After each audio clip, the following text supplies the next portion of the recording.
What can I help you with? Well, I've got a really cool $50. Okay.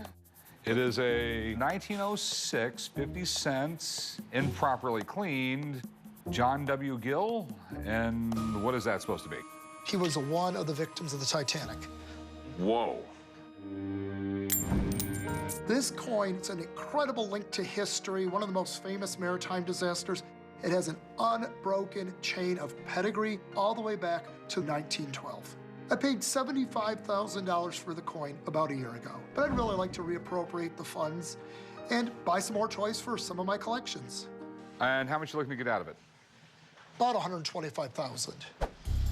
And where did you come up with that figure?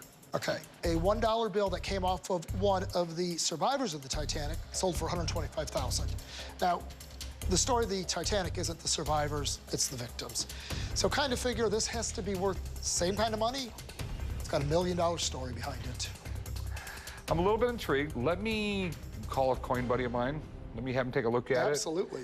This is what I called you about. It's $50 supposedly off the Titanic. Wow, it's a fantastic item. Do you know anything about it?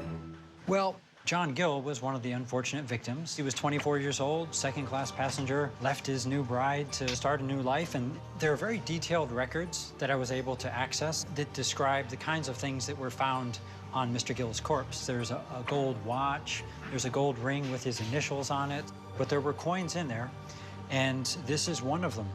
So what do you think it's worth?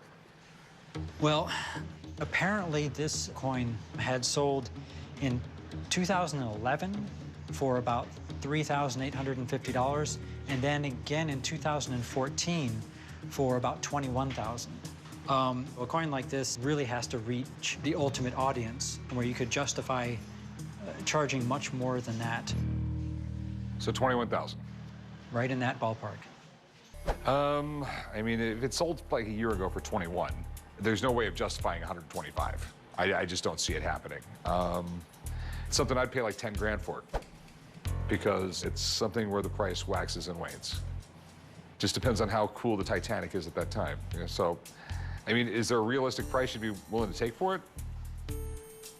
I guess I'd really need to be at 75. Yeah, I mean, there's no way we're gonna make a deal then. understood. Okay, have a nice day, man. You as well. Thanks so much. Mr. Brown and I got along famously. Why he tittled through a pass, I caught the ball myself. It's got a name engraved on it. How did you end up with this? Sounds so fun.